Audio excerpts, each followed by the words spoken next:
friends. Hopefully you all can hear me and see me. Let me know if both of that is true. If you can hear and see me. Yeah. Happy, what is today? Monday. So we didn't go live yesterday like we usually do on Sundays because it was a Super Bowl yesterday, and I figured, everybody wants to be with their families and stuff like that watching the Super Bowl. Apparently the Super Bowl didn't go well. Apparently people weren't pretty happy with what happened. I don't know. I don't really watch football, so I don't really have anything to say about that. But anyway, thanks for being here. Happy Monday. Happy the beginning of the week. Happy Black History Month. I think officially it was Black History Month last time we came on. So yeah, just let me know if you can. Hi! Yay, you can hear me. Okay. Hi, Tiffany. Thanks for being here. I got my Post-its so I can stay on track, because I be rambling and talking. I don't really be rambling, I just go on tangents, and I think that's okay. So, it's officially Black History Month, and, oh yay! Thank you! My throat's a little dry. But it's officially Black History Month. Or it was 7 days ago. And so, every Black History Month, I want to make sure that I'm honoring Black folk, especially Black people who came before me. Because there are amazing Black people right now, today. But there are definitely giants whose shoulders we stand on the top of. And R.I.P. Cicely Tyson, I get it. She was older, but it still is like a hit to the Black community, especially like the Black entertainment community. She's a legend. But anyway, today, let me know how you guys are doing, where you're watching from, all that good stuff. And again, hi. And we're gonna get started. I'm gonna share my screen. Okay, so a few things. I wanna share with you guys something that I'm really proud of, right? So before we get started, if it is even here, because of course it wouldn't be here. I wrote a book. Well, it was a love letter. It was a love letter to Black women creatives. And I have a podcast called Black Girl Creative. And if you're not listening to it, feel free to listen and share with your friends. It's really hard for me to plug myself, but I'm doing it anyway. But yeah, I have a podcast called Black Girl Creative. And so my husband gave me this idea to write a book, or to write a manifesto, so to speak. Hi Crystal. Hi Marcus. Hey. So yeah, my husband inspired me to write a manifesto for Black Girl Creatives. And so really it's just like a love letter. And so this is a physical copy. And I'm really excited. I'm really excited to hold it in my hands. And it has words. So I'm really excited because, I don't know, this was literally a labor of love. I really just sat in my room one day and I just kept typing and I kept typing and kept typing. And then eventually I just uploaded it and now it's a book. And so you can, if you want to support me, you can get it for free. I think the link is in the description, I think. If not, I'll put the link soon. Thank you so much. And the book is on Blurb. You can get it for free, if you download an e-copy or a PDF, you can get that for free. And it's on Amazon. So I'm excited. I got to mail it to my mom and my auntie, who lives in Philadelphia. And I sent it to them and I was like, you both encouraged me and inspired me to write this. My creativity, all my art, all my singing and stuff, it comes from my mommy and my auntie and my dad. And, again, my grandmother, and my other aunt who passed away, unfortunately, a few years ago. Wow. And so all this is for them. You know what I mean? All this is for the peoples whose shoulders I stand on. And it's also for me as a little girl. I feel like I'm just getting back in this place where I'm kind of just uncovering and recovering the creativity and all the dreams and stuff that I had for myself when I was younger, and just going back to it and giving myself a chance and going all in. So I'm excited. I'm scared, but I'm excited. Tiffany says, yeah, I'm buying one. Thank you. Thank you. If there are any misspellings, please forgive me, okay? I'm gonna like redo it because I want to add another thing. So Black Girl Creative stands on like 5 pillars. There's creativity, community, storytelling, holistic well-being, and one that I added is giving and service, because I feel like our gifts are supposed to serve people. And so I feel like they came later, and I was like, dang, the book is already out, but I'll hopefully do another edition soon, and I'll keep you guys posted. But either way, I'm really excited to hold it and to like smell the pages and to see my words really on paper. And hopefully, if you have a Black woman, and even if you're not a Black woman, I still feel like it's still encouraging and inspiring for people in general. But if you know of a Black woman who would love a book like this, yeah, just feel free to send it to them and gift it to them. Because yeah, creativity is like in our blood. It's in our bones as Black folk, but especially like, and Black women. And again, I'm coming from Black women's perspective because that's what I am. So yeah, so I'm excited. So yay! I just wanted to share that with you guys because I'm very happy about that. Marcus says, congrats, thank you. Nicole says, hi. Or you say, hey, but hi. I say hi. And thank you. I appreciate that. Yeah, so shameless plug if you wanna support a black artist. And my hope is that the money that I make from like doing stuff, from like art and all that other stuff, I can give away to other people. And also like be able to pay for like bills and things like that. But eventually, like, I just want to give like grants to artists so that they can do what they were put here to do. Like, I feel like money is such a thing that's in the way for a lot of Black creatives. And like, if they had more money, they'd have more time. And so I want to be able to donate to other Black women artists out there. So anyway, so yay. Thank you. I appreciate that. Thank you. Okay. Now that I am sweating and shaking, let's get into today's topic. But yeah, how are you guys doing? Let me know. How's your week going? How was the Super Bowl? Watching it again, I feel like people said they didn't like it or something. I don't really watch sports, so I didn't watch. I don't get it. I feel like somebody has tried to explain football to me. It's my husband. He tried to explain football to me so many times, and for some reason, it's just not. It won't stick. It doesn't make sense to me. I'm gonna take off my glasses, and hopefully I can still read the screen. But yeah, somebody lost. I feel like I always root for the underdogs. So I don't even know who the underdogs were, But if I happen to be like at a Super Bowl party or something, I'm rooting for the underdog. But I wasn't at a party this year because, COVID. All right. So Miss Tammy Terrell. So Tammy Terrell, I'm sure some of you know her from singing with Marvin Gaye when she was alive. Unfortunately, she passed away. She passed away at a very young age, and I'm gonna get the age right. So I'm pulling up Tammy's Wikipedia. Yeah, she was 24. She was 24 when she passed away from brain cancer. And it's so devastating.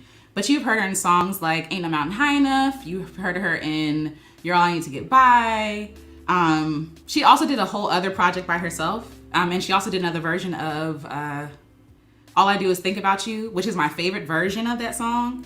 Stevie Wonder wrote it, I think, and she sang it first, but then later on, he sang it on one of his own albums. And so I love her version better. I do. I feel like it's very ghostly and it's very like feely.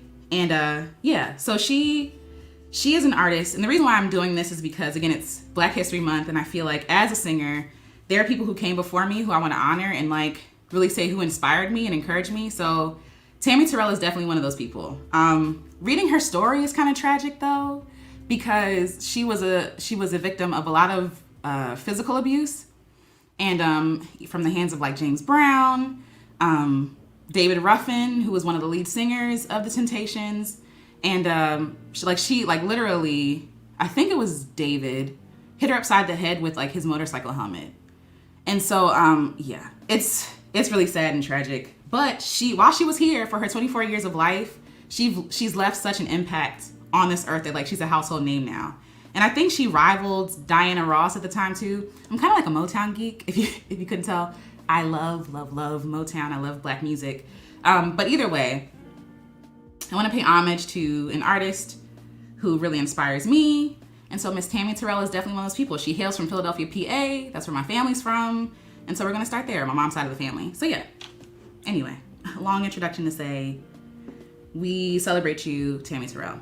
All right, but today's topic is about how to be an original. How to be an original. So I did this poll not too long ago, asking people about things they struggle with as creatives and just, I guess, people in general. Like, what are some things that are stopping you from creating your stuff? And so one person said that the fear of people stealing their ideas is the reason why they don't share their stuff. And so I asked for more clarification, excuse me. And she was saying that, she wants to put out her ideas in the world, but the fear is that someone's going to see it and bite off of it, right? That someone's going to see it and be like, thanks for the idea, sis. I'm going to make it. And I feel like a lot of people have this fear. A lot of people feel like, dang, they're going to take my idea. Or the fear is, dang, somebody's already doing what I want to do, right? There are already people in the world doing what I want to do. So side note, I'm going to try to do Miss Tammy as beautifully as possible. But the thing is, the photos I have of her are so pixelated because they're so old. I would need a real quality photo to really do this well, to be able to see all the details. So y'all bear with me. I'm gonna try to do her some justice. Okay, back to what we're talking about. So yeah, some people are like, it's already been done before. This idea that I have, they go to Google and they search. They go to Google and they search and they realize, oh snap, there's someone already doing it. Or, whatever is something they put together that they thought was revolutionary. It's oh, this is actually a thing. This isn't a new idea. And I totally understand that fear. I understand both. I understand the fear of someone taking your ideas, and I also understand the fear of dang, I don't want to look like a copycat, or I'm biting off somebody else, by doing the thing. But I promise it was, an idea that just came to me, right? And the thing is, we're all influenced, right? So even if you came up with an idea, maybe you did see it before. Maybe, you know what I'm saying? Maybe you saw a billboard and you subconsciously thought about it, you subconsciously saw it, and then you're then it comes back up later. And then now you're discouraged because somebody else is doing the thing that you want to do. And, it stops us from creating and stops us from sharing altogether. And again, I get it. I understand. You know what I mean? Let's see. You listen to music back in the day, and I feel Motown's a really good example because a lot of their songs sound exactly the same. The same drum intro, the same kind of chord progression. All right, I'm gonna go across the top. The same message, the same lyrics. Even when I think of Smokey Robinson's, and we're talking in the same age, right? The same group, the same artist. Smokey Robinson's Tears of a Clown. There's another song that he has, take a good look at my face. Tracks of My Tears. Tracks of My Tears. He has a line in there about being a clown. About being a clown, crying. And so it's okay, whatever works. Both of the singles are hits, right? And, so this idea that every idea has to be original to be valid. I don't know if I believe that. I don't know if I believe that every single idea has to be brand spanking new to be, again, valid, to be effective. And again, like I said, Motown is a prime example. And, for some things, first of all, they had the same, me and my husband watched a documentary about the, oh my gosh, what is it called? Jamal, type it in if you're watching, please. But either way, it was about the band who played for Motown. And so a lot of them were just on the same songs. So naturally, naturally, the songs are going to sound the same. The styles are going to sound the same. The writers, I'm trying to find her perfect skin tone. The writers were the same for a lot of the songs. Smokey Robinson wrote a lot of songs. Berry Gordy wrote a lot of songs. So really you're having songs that are, sounding similar, but each one is allowed to be, great. Even some of the artists, even though they all had distinct voices, their voices kind of sounded the same, right? They kind of look the same. First of all, they all had the same kind of hair that like, you know, was in style and stuff like that. And so if this idea was true, that every idea had to be original to be successful, then you wouldn't have people like, you know, the Vandella, like, you know, you wouldn't have Martha Reeves and the Vandellas, you wouldn't have Diana Ross and the Supremes. You wouldn't have, you know what I'm saying? Like even the title of the name, you know, Smokey Robinson and the Miracles. Like, who was the first person to be like, I'm gonna do my first name and then I'm gonna give y'all this group name afterwards, right? They weren't worried about that. They were just worried about making art, making music, having a great time, you know? And while some of it may have been an ego kind of thing, like, oh, you all are beneath me, you're my background, right? At the same time, this was the model that a lot of artists were following. Sometimes it's hard for me to talk and draw at the same time. So when you have an artist, when you see competition too, so when you have an artist like Tammy Terrell and Diana Ross, where Tammy's voice is kind of likened to Diana Ross's, except that Diana Ross's is more softer, and it's like, they're both great in their own right. It's more soft, but it's like kind of more airy. Tammy Terrell's voice was more like gritty and like powerful. Like you could tell she'd been through some things like with her voice. And not saying that Diana Ross didn't go through anything, but you could hear the pain in Tammy's voice. You can hear the emotion in her voice. And yeah, so apparently there was some worry that Tammy was going to outshine Diana Ross. And so for a lot of tracks, they didn't let her do, because they're like, no, Diana Ross is the star. So sorry, sis. Not yet. But when she got with Marvin Gaye, okay, when they got together, they did magic. Again, I'm hoping I'm on the right things. Like, Ain't No Mountain High Enough? Please, like that song, like, if she ain't never made another song, if they ain't never made another song, right? And I'm glad that they did, because they both created great music. Like, they would be set. And so even though she wasn't, you know, I don't want to say famous in her own right, with the collaboration of her and Marvin Gaye, there's nothing that they couldn't do. There was nothing they couldn't do.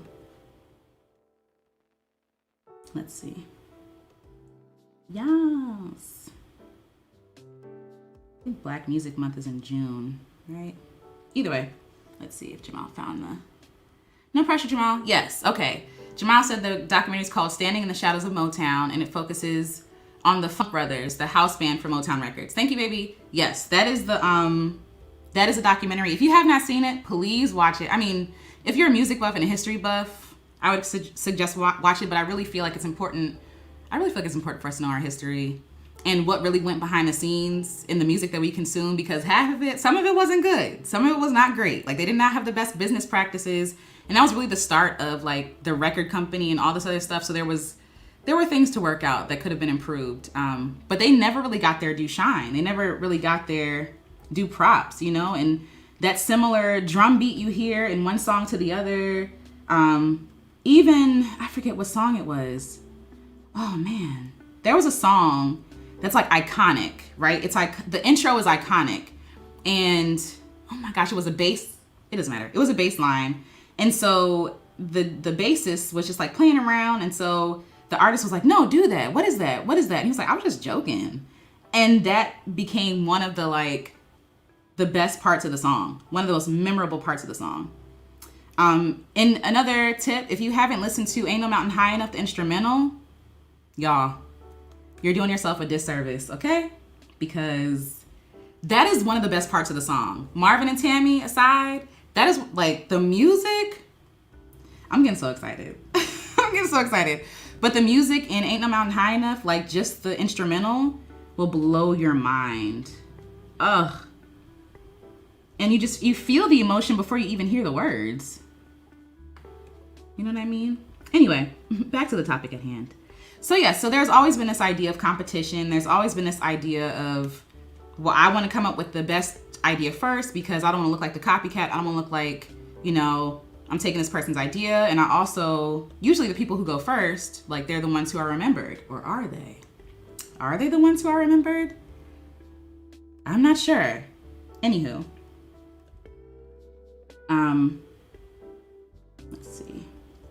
So with Miss Tammy Terrell, like she didn't miss anything, right? Like she didn't miss a beat again. And again, she was only 24. That is crazy. She was only 24 when she passed away. Too soon. It's any time would have been too soon, but she really was just getting her life started.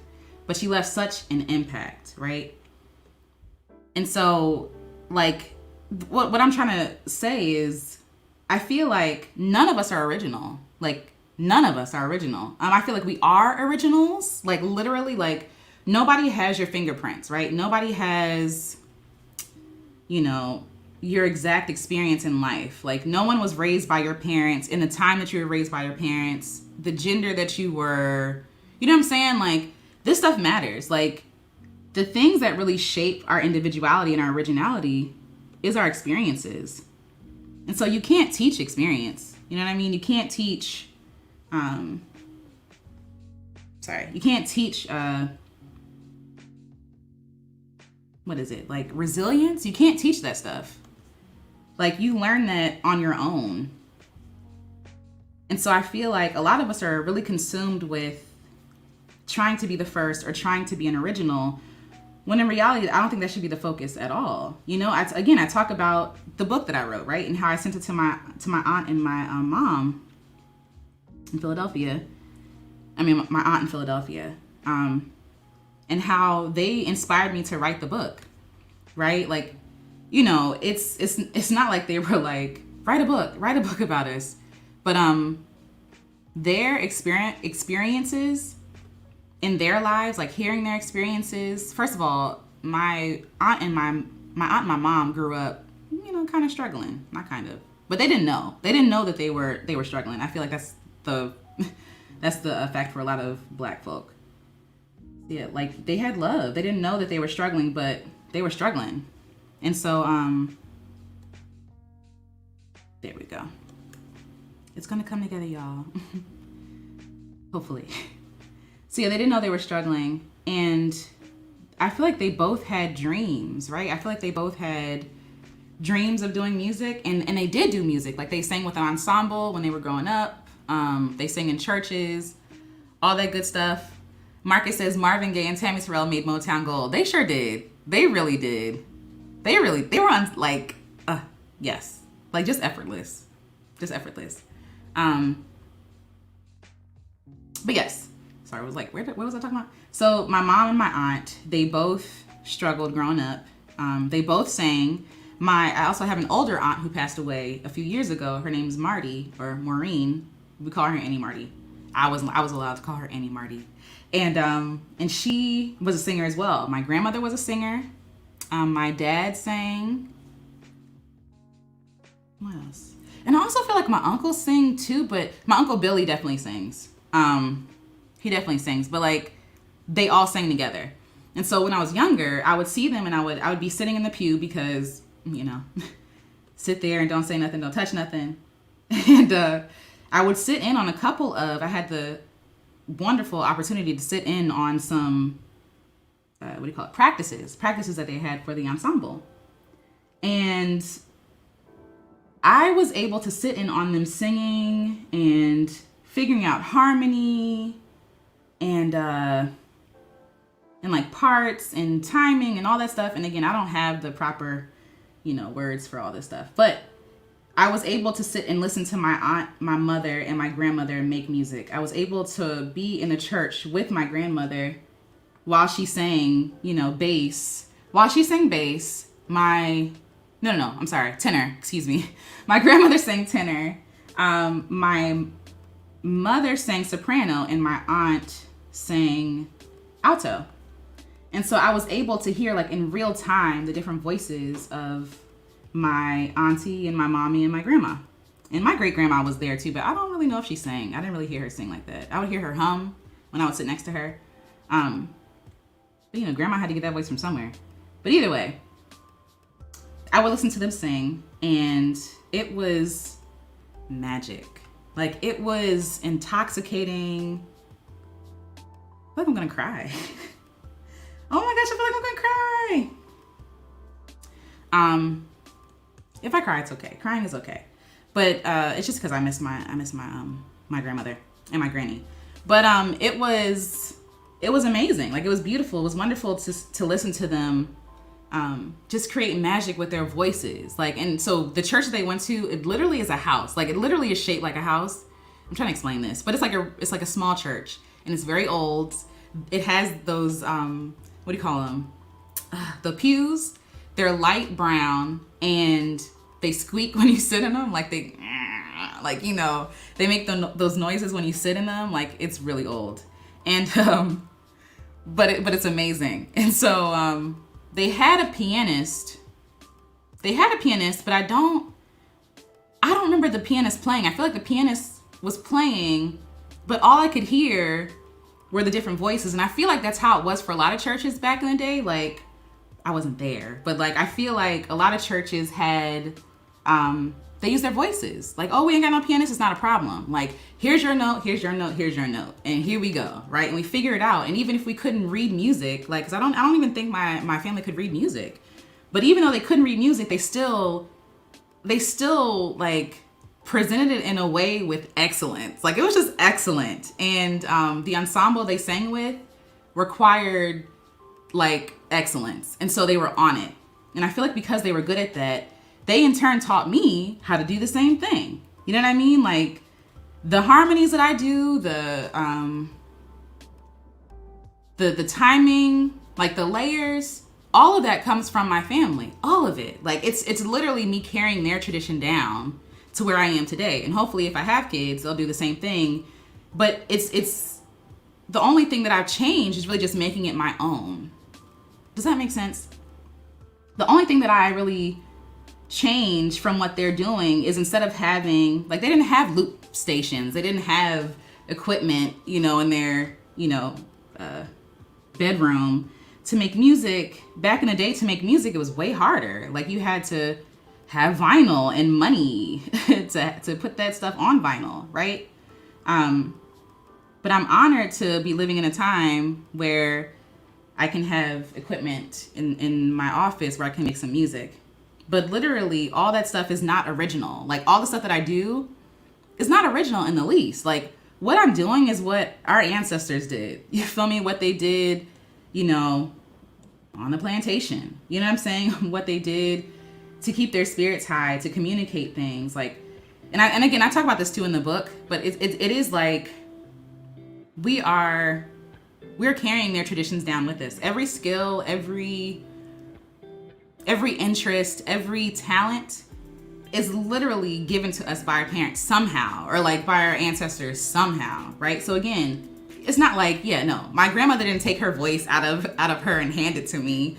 But at the same time, me sitting there listening to her just effortlessly find the bottom of any song.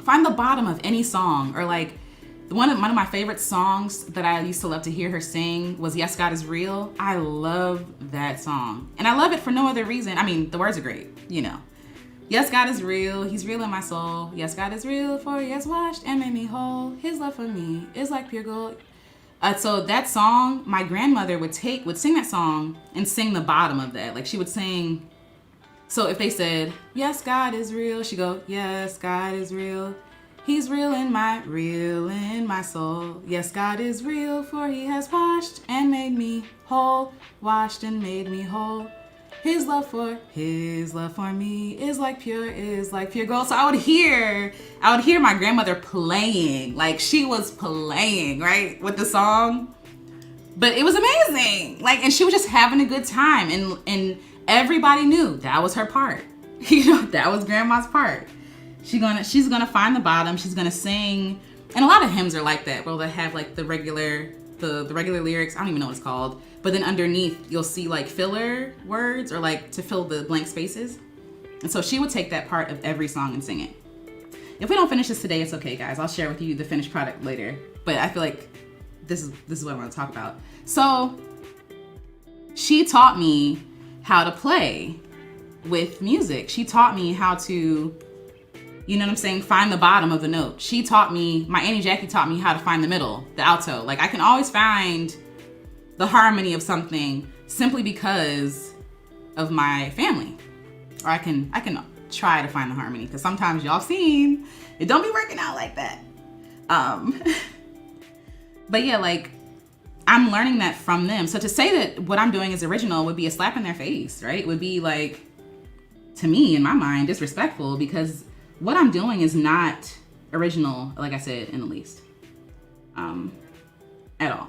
And so I feel like, whether it's on accident or whatever, I feel like we all, there we go. I feel like we all are inspired by somebody else. And I don't think there's any problem with that. Like, what does scripture say? There's nothing new under the sun. Like, literally. Like, there's really, and I know it's cliche, but it's true. There is nothing new. Tammy, where are your eyes, girl? There's nothing new under the sun.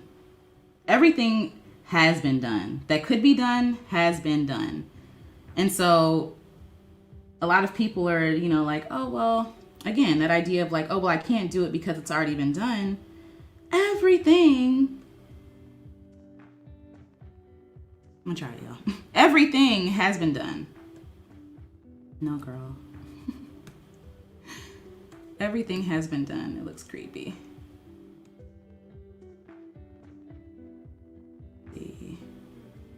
Arrange, bring to front. All right. So everything has already been done, but should that stop you from doing it? I don't think so. I don't think so. Again, you're a product of your environment. Like, you're a product of your community. You're a product of your parents. You're a product of the friends you hang around with. Like, get around people, right? And see how, there we go. Get around people and see how you mirror people. Like, it's involuntary, but we do it. Like, when we're sitting with somebody and they're talking and they smile, we smile back. We laugh when they laugh, even though we don't know what's funny. Like, we don't know what's coming. Like, if someone's trying to tell you a joke and like they're giggling and you're just like laughing and like, what is it? Right? You're mirroring them. Like, you're copying what they're doing. Like, if you're sitting in a room and somebody crosses their legs and then they kind of like uncross their legs, you're like, oh, let me cross my legs. Or if somebody touches their nose and like, you're like, oh God, do I have a booger? Like, like, what's going on? We do this all the time. We copy all the time. And so I don't know for what reason, like, why would we think this would be, it was creepy, girl, I'm figured out. But like, why would copying other people, we mimic people. Like, our parents teach us how to talk. They teach us how to operate. Like, we mirror even if not on purpose. Like, when my husband is walking near his family, I see him walking like his dad. You know what I mean? Like, I see that when I'm with them. And I don't know if he's actively thinking about, oh, let me walk like my dad, but we literally copy off of other people. We literally copy. That's how we learn. That's how we survive. That's how we thrive. And so yes, like, you're inspired by someone else's art. Like, as an artist, as an entrepreneur, Crystal says, that's so true. We even start talking how others talk. It's true. It's true. We start using lingo. It's like and there's this word, it's called, like, so register is like how we talk to people. So if I'm at my job, right, I'm not going to talk at my job how I talk to my friends. Probably. It depends on what kind of job I have. But when I'm with my friends, we have like a secret code that we use along with each other where we don't have to use complete sentences to get an idea across. We know what that person is finna say. We know what they're trying to say by just saying like one word. Language is amazing. But by saying one word, we can convey a message. Or like when your mother, I'm sure like a lot of kids have had this experience.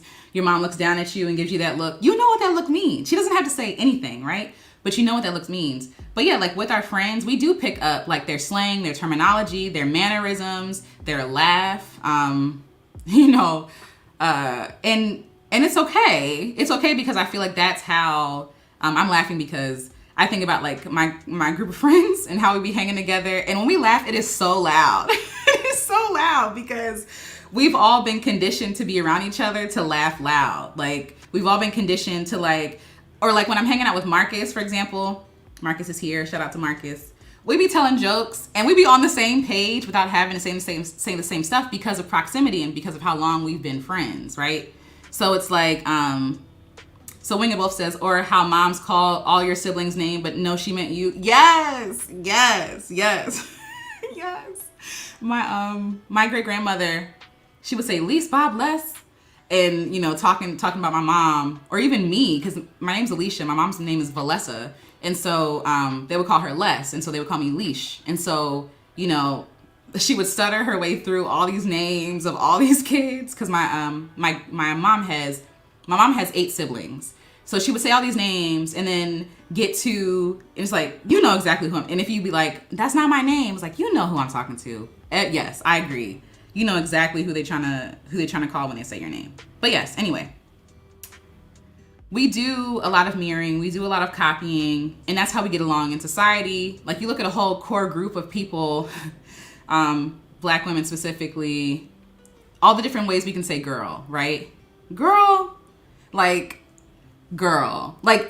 all these different ways, and we all know what, for the most part, we all know what it means. Like, if my cousin calls me and the first word she says to me is girl, like, I already know it's about to be something. It's a shared code, it's a shared language that, because of the community you hang out with, you start to copy that same code that the community you hang out with shares. So yeah, I mean, it's natural. It happens. Happens all the time. And I think it's beautiful.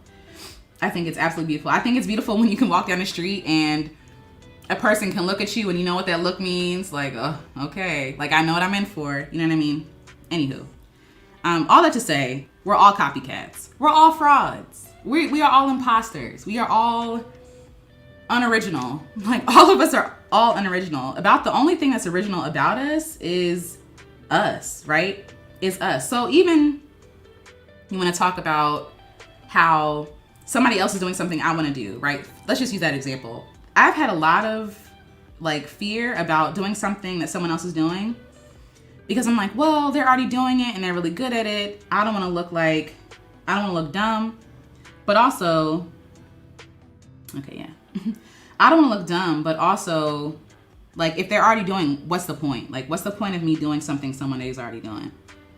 And for a while, sometimes I let that ride. Like, I'm like, yeah, I'm just not going to do it. It's not that important. It's already been said. They're already doing it better. Or I'm judging myself. Oops, first of all, I'm doing the wrong thing. But yeah, I'm judging myself based on what I think either my ability is, or like, I don't know, if they're somehow more eloquent than me, or, if they're more famous or more popular, then like, I'm like, oh, well, what's the point? No one's gonna pay attention to me.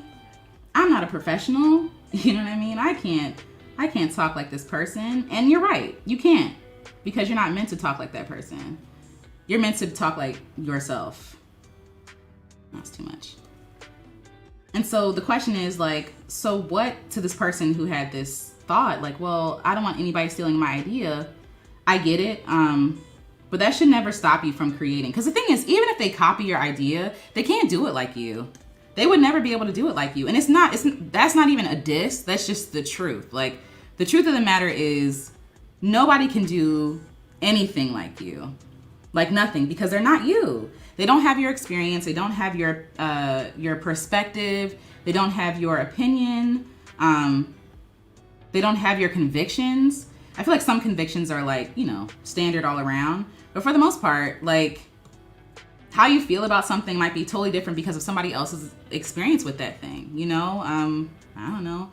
Like, for example, if you drink and somebody's like a recovering alcoholic, because of their experience, they're going to have a different, feeling towards alcohol, or maybe even parties. Maybe the issue isn't like, oh, I can't go to the party because, I don't want to hang out with y'all. Maybe it's like, no, I can't go to the party because, I don't want to tempt myself because I'm in recovery. Oh, Tammy. This is a hard one. But yeah, like, so your experiences qualify you because you're different than everybody else. Somebody said something along the lines of like, you're not different because everybody's different, or something like that. If y'all know the right phrase, correct me. But either way, it's like no one's really different because everybody's different. Everybody's unique. So therefore nobody is. There we go. Everybody's unique, so therefore nobody is unique. And, you know, to that I'm like, oh, I get what you're trying to say. But no, like, I feel like there's unnecessary pressure for people to be original. And they spend so much time and energy trying to be original, trying to come up with new ideas, trying to reinvent the wheel. You know what I'm saying? And sometimes you don't need to reinvent the wheel. Just use the wheel. And I feel like once you use the wheel, your individual ideas and inspirations will come. You know what I mean? Like, think about how many versions of a car have there been? Like, from the first car to, you know, the latest 2021 version of whatever car. I'm not really into cars. That was a bad example. But either way, like, think about how many cars there are. There are so many cars. Like, I had a Ford Taurus. Rest in peace. Perlu. She died on me. I had a Ford Taurus, and it was like really long and clunky, and I don't know, maybe I think it was like 2005 Ford Taurus.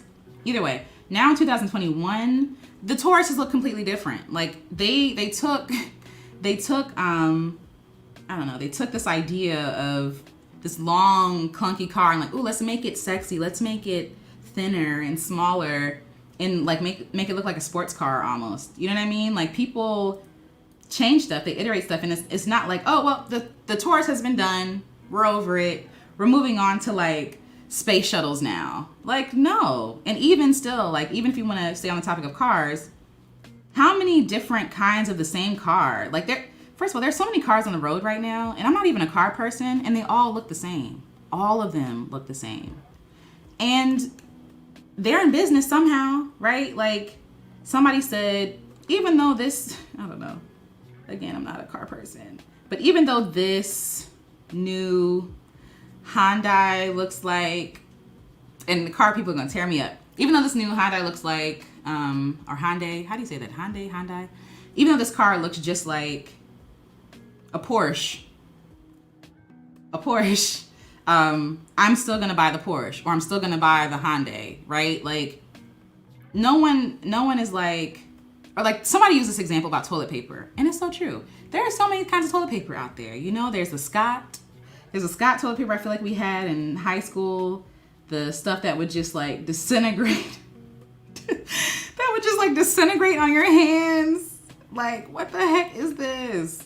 Then you have like the really plush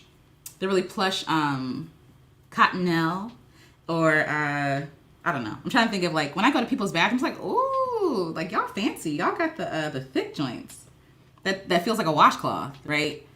There's so many different kinds of products that people still use, and there's still different kinds. They didn't try to reinvent the wheel. Oh, y'all came up with toilet paper, we're gonna come up with insert whatever invention here, toilet saran wrap or something. I don't know. You know what I mean? They're not concerned with, we're the only ones concerned with, oh, I don't want to look like somebody else. I don't want to look like, you know, anyone else, or look like I stole their idea. I want to be original. And again, trying to be original is a form of procrastination. Like, you're going to spend years trying to be original. And the only way that you can actually be original is by just doing the regular stuff. Like, I really believe that. Like, you know, let's use what example?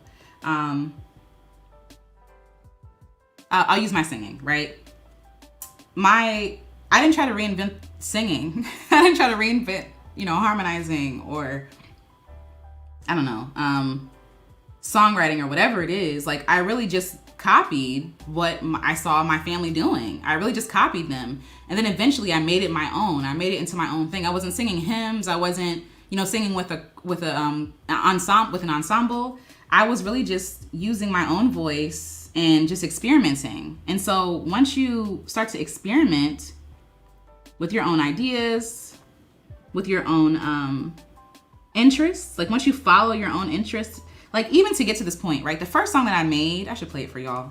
But the first song that I recorded was with Jamile. It sounds nothing like the songs I record now, like nothing like it. And he actually gave me my first opportunity to record music, like legitimately, like in a studio.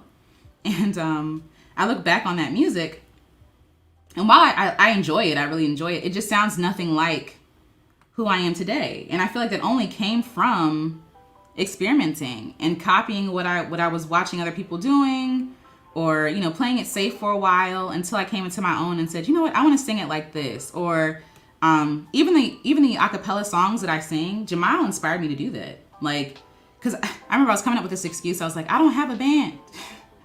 I don't have a band that could play for me. So I can't make music. And so I did this cover of Because He Lives, which is another hymn I really love. But I did this cover of Because He Lives, and some people liked it. And I was kind of like, oh, that's fun. And I really was singing it in the style that when I was listening to it in the church, at my grandmother's church, I heard different parts and different sections doing different things. And so I really just recorded it how I heard her singing it at her church. And so Jamal says, your inherent uniqueness makes you an original. Exactly. Way to wrap it in a bow, right? But it's true. Like, exactly. Like, so I was really just singing the song how my family sang it, and then I added stuff that I thought that I would love to hear in that song if there were more people. Because literally in her church, not even gonna lie, maybe like 30 people were in the church at a time, like during the service. Maybe. It was a really small church. But like, that copying what they were doing really led me to like, oh, I could, when Jamal brought the idea to me, like, oh, I could record a project where I'm just using my voice, because I have the experience of listening to and kind of singing along with in my head, like in my pew with my aunt, my mom, and my grandma. And so the idea wasn't, oh, let me be original. I literally sang covers of songs that already existed, right? So I married songs that I loved, and I took the style of singing from my family, and I put it together. And so I did a cappella versions of songs I really loved. And so I'm still doing that because it still brings me a lot of joy. And so I'm sure that at some point, the music I create is going to evolve into something else. And like right now, I'm kind of like in a creative rut, if you will. Oh, I should say this. If you are interested in helping me out of my creative rut, I have a project that I'm doing called the Love Letter Project, where people can send in their stories. This is kind of coming along. People can send in their stories, or a question, or a thought, or an opinion, or you can answer a question. I'll probably start asking questions too. I haven't really like promoted it any, but I want to make art for you, whether it's like this, or whether it's a song, or I don't know, writing, or like a combination of all those things. Like, I want to make art for you. And so if you're interested, I think I shared it last time, but either way, if you're interested, please submit something. It would really help me out a bunch. Last time I did this, I did it last year. I started it last year, but it kind of fell off. And I wrote a song for one of my friends who was a survivor of sexual assault. And that was everything to me. That was so much fun. Not the sexual assault, but like writing the song was really fun. And to me, like, it felt good to be able to write a song in honor of someone who suffered so much. You know what I'm saying? Like, and celebrate her strength and all of that. You know what I mean? Anywho, back to what I was saying. This is really hard to see. It's so pixelated. All right. So yeah, so like I was saying, you don't have to be an original. You already are. Like, you trying to be original is like keeping you from just creating. Like, God just wants you to create. That's it. Like, this is... God just wants you to make stuff. And I feel like if you follow those like little inklings, those little like curiosities, those little things that you think are nothing, I feel like then you'll start to find like your original creative voice. And so again, I'm still finding mine. I really don't know what it is yet. But I know right now I love vocals. I love storytelling. I love, even in my photography, like that has changed too. Like I thought, I've been taking a break from photography, to be honest, y'all, because I started hating it. I started hating taking pictures because, I don't know, I felt like I couldn't really be myself taking pictures, and it becomes laborious instead of like fun. But either way, so I started taking pictures a while ago, and I was taking gigs, I was doing portraits and all this other stuff. And then at some point, it just wasn't fun anymore. So I took a break, and I was using all this equipment. I had all these like lighting, and like I was doing all this stuff, and I realized I actually hate all of this. I just want to shoot with my camera in the sunlight. And for doing that, like And I don't want to do posy pictures. I just want to like you guys to interact as a family, and I'll just take pictures of you interacting as a family, right? But to get there, I had to copy what other artists were doing. Like I had to learn how to take pictures by watching YouTube videos and shooting how they were shooting and doing what they were doing. Like I had no unique voice in my art just starting out, is what I'm trying to say. So yeah, if I had to summarize all this, literally it's just, you are original because you are, because you are an original, because you are a masterpiece, right? Like no one is you, no one has your experience, no one has your exact, even the things that frustrate you, the things that like make your skin crawl, or like things that irritate me don't irritate my husband and vice versa, right? Like, so even those little things are clues to like, you know what I'm saying?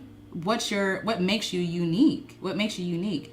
Even the hardships you face and how you deal with it, like that makes you unique already. I don't know how this is gonna turn out. I'll share it with you guys when this is finished, either way.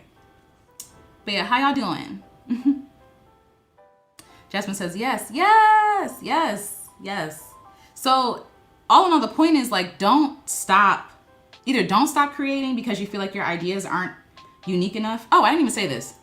Okay, if someone steals your idea, that's what I was trying to say earlier. See, I'm all over the place. Either way, if somebody steals your idea, right, they can try to do it just like you.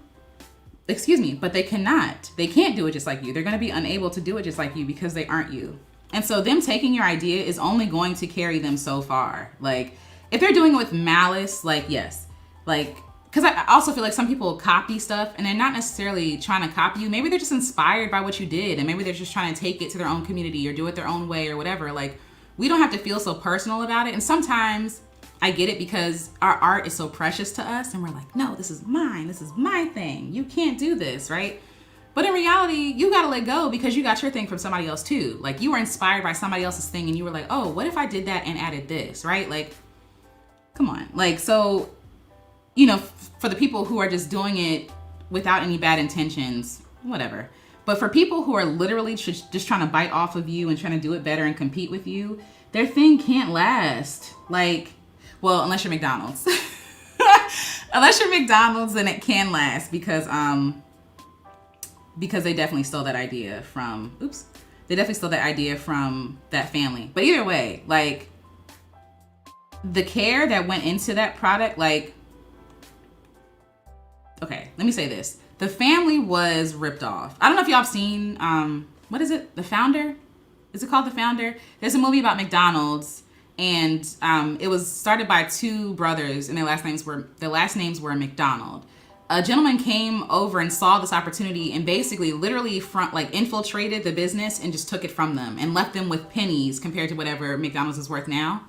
And so even though it seems like he won, he didn't really win because he made so many shortcuts, and he might be wealthy, but he made so many shortcuts. The food isn't even food, right? Like, it's like the quality is low. He still didn't do what the brothers did. Like, he changed everything, all the recipes, even the milkshakes that used to use real milk. Now, Marcus feels me because he used to work at McDonald's with me. Like, he feels me like the milkshakes they use at McDonald's isn't even, it's like mixed. Like, it's not real. It's not authentic. It's not good. And so even though he's wealthy, his business still sucks. McDonald's still sucks. Like, you know what I mean? And to a lot of people, it could seem like, well, he won. I don't really think he won. I think when you're evil like that, when you are manipulative and you are, when you're evil, you can't win. Like, you can't win. And again, even though like it seems like he won because of money, I really feel like he was dealt justice in a way that we probably didn't see or didn't understand. Like, because this man was wicked. He left his wife to be with another wife of another man because he was rich now, and now he's like, oh, I'm above you now. Like, it was crazy. If you haven't watched that movie, please watch it. It'll make you boycott McDonald's maybe for like a week. No, I don't remember the last time I've been to McDonald's. Jamal, can you tell us? I don't know.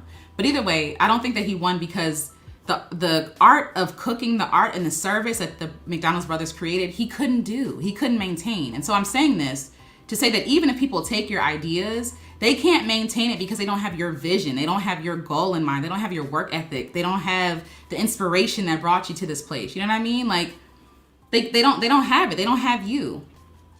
Jasmine says they can't be you. They can't be you. Exactly.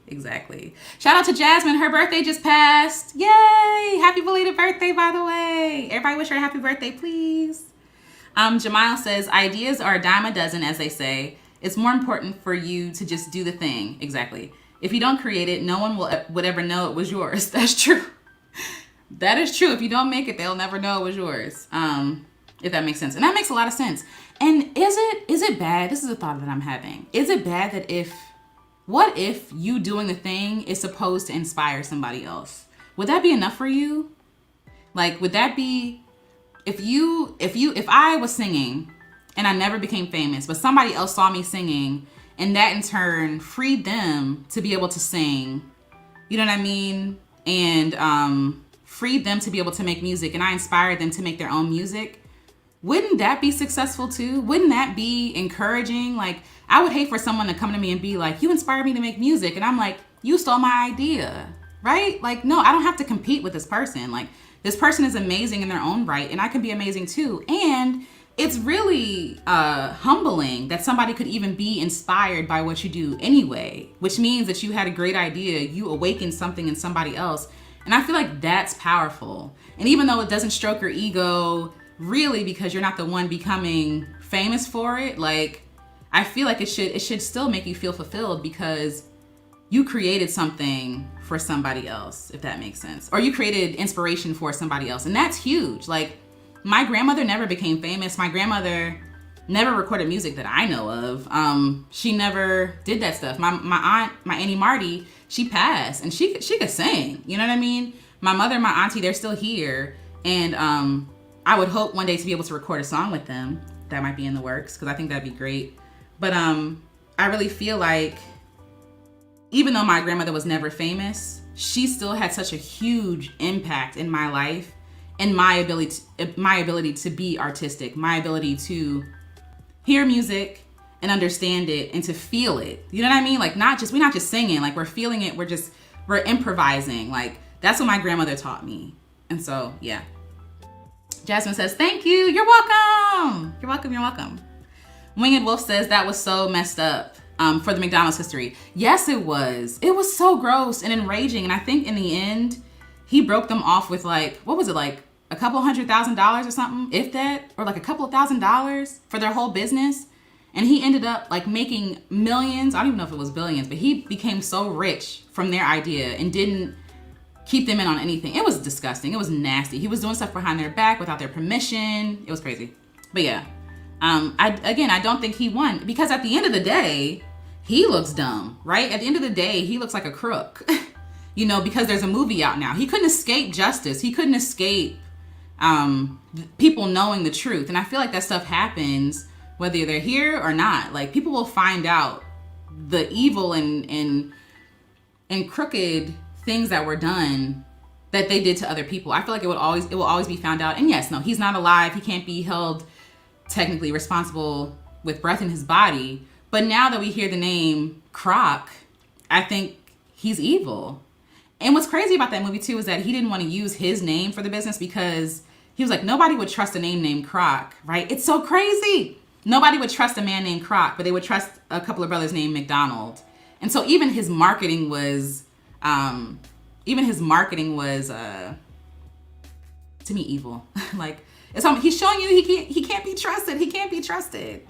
But yeah, so I don't know. I guess I just feel like we shouldn't spend so much time and energy chasing originality or trying to be the first, because you're not going to be the first. There are how many, 7 billion people? Maybe it's more than that now on this planet. There are a lot of people who were here before I was even thought of. No telling how many people existed on the planet before my mom was thought of or my grandmother was thought of. And so everything that I'm trying to do, everything that I want to do, has been done. And that doesn't mean that I shouldn't do it. It doesn't mean that it's not important or that my touch or my opinion or my style of whatever I'm trying to do is invaluable. it doesn't mean that it's not valuable. It means that I should probably do the thing and do it my own way. And you can always give props to the people who inspired you. And I feel like that's really important. Like, again, as I talked about here in this live, like, props to my grandma, props to my granny. I don't know, like, whatever that she did to help my grandmother learn music. You know what I'm saying? And props to my mom and my aunt and my other aunt, you know, who sings. Props to my dad who sings. Like, really taking time to really honor them. I feel like if you honor the people who came before you and say, yeah, I'm inspired by this person, I pay homage to this person. I pay homage to Tammy Terrell, right? I never met her, but her music, her story, her style of singing has inspired me so much, has influenced me so much, right? And so if we're giving the people proper respect and proper dues, then is anything really wrong with being inspired by other people? And if people give you props, is it wrong to be inspired by them? You know, like, everybody has a business. Everybody has, you know, communities that they're building. And like, just Jasmine's here. She has a community for survivors of sexual assault. And I think the work that she's doing is absolutely amazing. But like, should she not have started her thing because other people have that thing already, or other people have groups and things like that for people who are survivors? No, because Jasmine is supposed to touch the people she's supposed to touch. Like, those are her people. You feel me? Whether your people are 5 people or 5 million, like, the world still needs you. Like, God put you here for a reason. You know what I mean? Like, it's not going to be like Joe Schmo down the street, because you're not them. You're not them. So stop trying to be like them. Be yourself and be okay with doing it your own way. And I feel like we get tripped up and we kind of lose ourselves. This is a random tangent, then we're going to wrap up. But I feel like we kind of lose ourselves when we're trying to be like other people. Like, it's not going to work for us. I'm hunching. It's not going to work for us. It's not going to work for you trying to be like somebody else. It's not going, and I hate to keep saying, let me think of another artist. Emily King is a great artist, right? Leon LaHavas is a great artist. These people are amazing artists, and they are inspirations to me, right?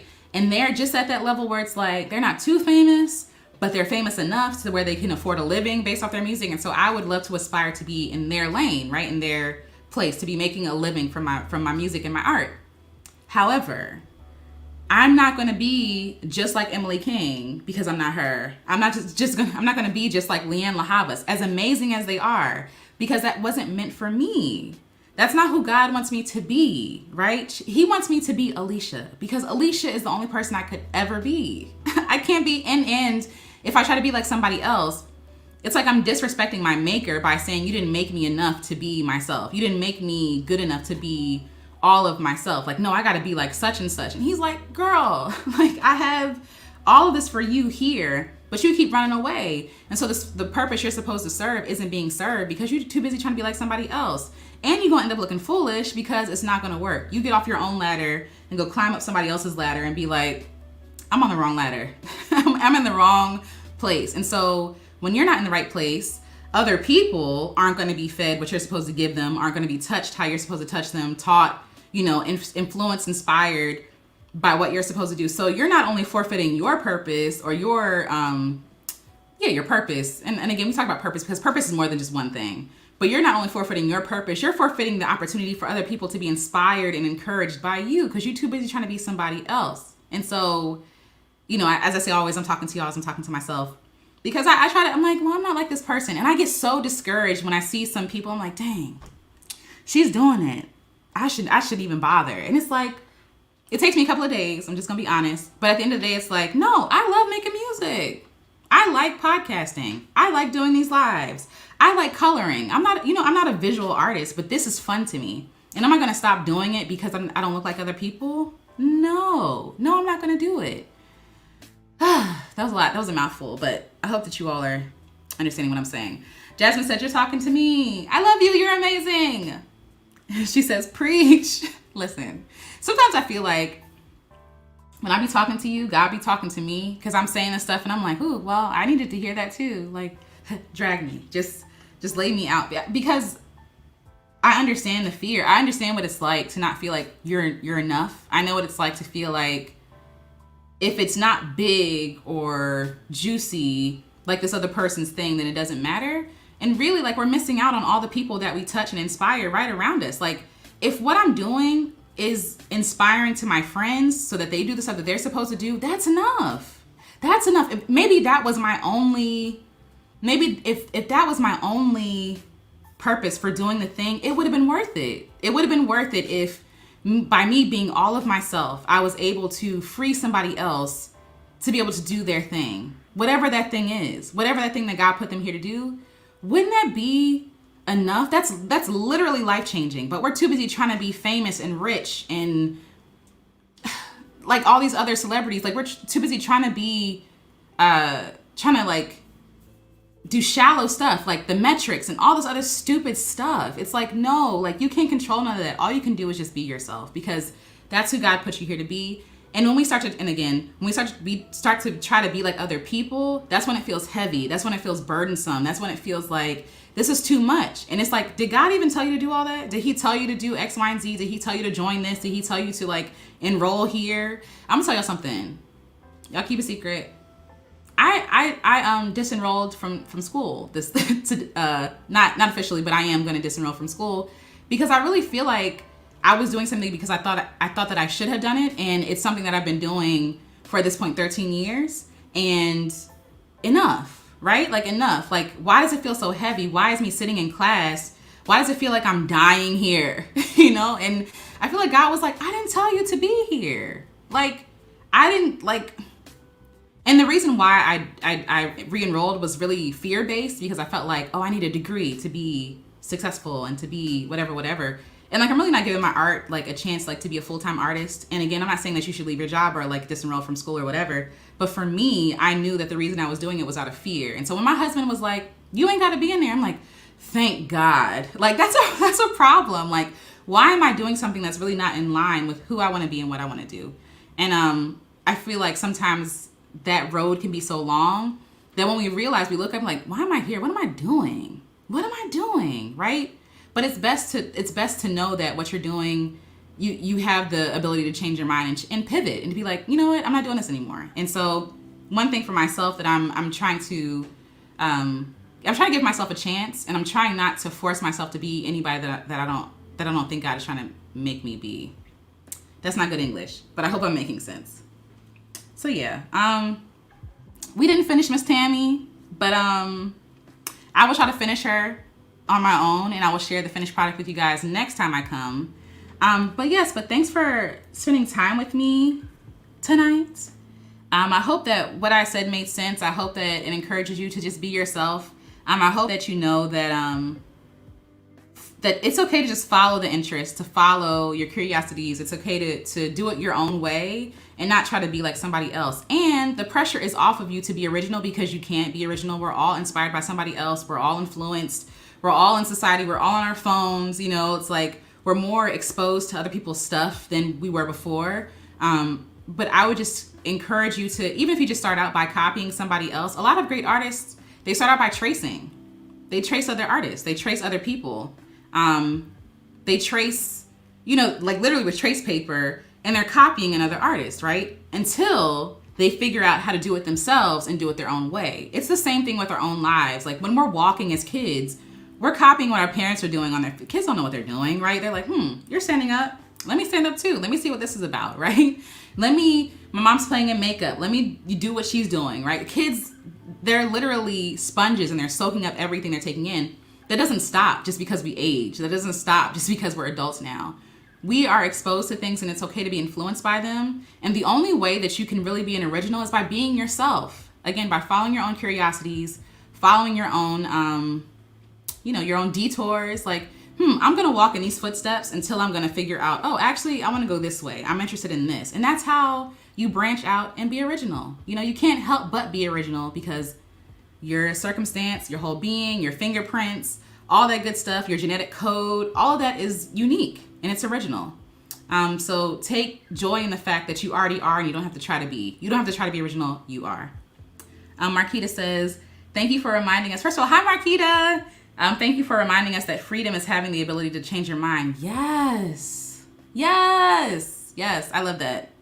You put that in words that I love. That resonates with me. Yes. Freedom is the ability to change your mind. no matter how, long you've been doing something, how far down the road you are, you can always change your mind and choose another path. And I think I'm okay with that right now. Marquita was one of the people I texted, and I was like, I think I'm just gonna disenroll from school. And I'm glad that I did, because I feel so much freer and happier now. And so I'm grateful for you, Marquita. I love you. So yeah, so thank you guys for spending time with me. Let me shout you guys out. It's 9:11. We're over time, but hi Tiffany. Thank you. Thank you, Jay. Thank you, Crystal.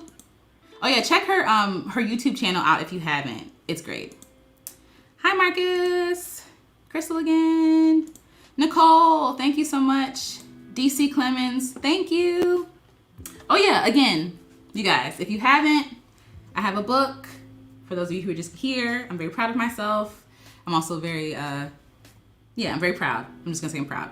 And this book is available on Blurb and Amazon. It's called Black Girl Creative, and it's Black Girl Creative Manifesto, a love letter to Black women. If you search Black Girl Creative in Amazon, it should come up. Actually, let me do the work for you guys. If you want to support, it's no pressure. And I know it's hard because, like, are we supporting Amazon right now? I feel you. But yeah, I put together a book. And if you know of any Black women who are creatives who might want to read it, feel free. Copy. And paste. Oh, this is a long link. I hope this makes sense. This works. Anyway, again, Marcus, did I say Marcus? Marcus, Winged Wolf 500, thank you. Jasmine, let's see. Marquita, I think I got everybody. Thank you all for spending so much time with me. I appreciate it. And I will be back here tomorrow. So again, I didn't come on yesterday because the Super Bowl was happening. But I'll be back here tomorrow to do music, and I hope to see you then. And if not, I hope you have a wonderful week. I hope you stay inspired to just keep creating, to make, to iterate, to just try stuff, just be yourself, because you're enough. And until next time, oh, Marquita, love you so much. Love that you are feeling free and making art full time. Thank you, Marquita. I'm gonna cry. I'm gonna cry. But thank you. I love you too. And I will talk to you guys soon. Okay. Bye. Have a good night.